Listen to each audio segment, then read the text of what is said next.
I'm here with offensive coordinator George McDonald. And Coach, you've been here a few weeks now, but obviously you guys have been in so much work, whether it be here in the football wing, out recruiting. Just talk about how much of a whirlwind this has been for you guys. I mean, it's been a whirlwind for everybody. We're living in a hotel.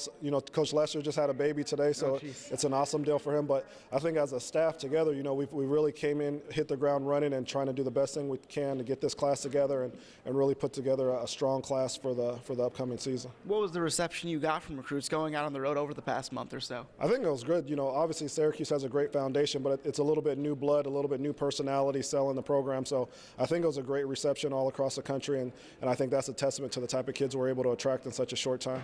Certainly your reputation as a recruiter, precedes you coming into Syracuse. What is it about recruiting that you like so much, getting out on the road and meeting those kids and things like that? I like seeing kids. I like developing the relationship, and I really like finding out where the kid fits in the university and how he'll fit into our offense and how he'll fit into the community life, but also how we can benefit him by giving him a great education and allowing him to have a career outside of sports after football's over. There's 19 kids in this class. All of them look like great athletes, great kids too. Just if you could talk about a couple of these guys and what made them appealing to this program. I think they're all dynamic. Obviously, the two quarterbacks, Austin Wilson has a great arm, great touch. Mitch Kimball has a combination of he's been able to run the ball like we want to do it, but he also has a great arm. The biggest guy in terms of the speed is Bristly Esteem. I mean, he's probably one of the fastest guys in South Florida, and our philosophy on him was get him in the dome and let him go free. So, he could play a number of spots. We got a lot of guys, like Coach Schaaf said, that can play different positions, like Aaron Batten. He can play defense, he can play tight end. So I think the biggest thing in this class is diversity, and there are a lot of great athletes in the class that are going to be able to play a lot of different spots in the style of play we want to do. You mentioned Bristly Esteem, and there's some other Florida guys, 4 of them in this class.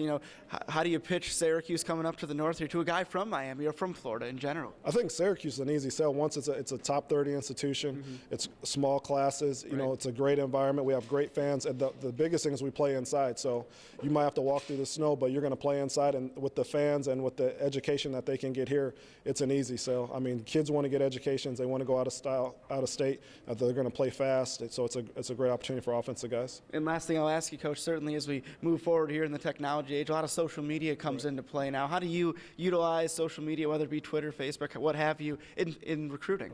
I'm probably on our staff, I'm probably a little bit farther ahead than most guys. I think Twitter, Facebook, and all those things are great models to talk to the kids. I think that's the way the kids are talking and communicating. So for me, it helps me communicate with the kids, and it also helps me communicate with the fans and get the fans involved in what we're trying to build here at Syracuse. All right, Coach George McDonald, thank you so much for joining us. We'll send it back to the studio.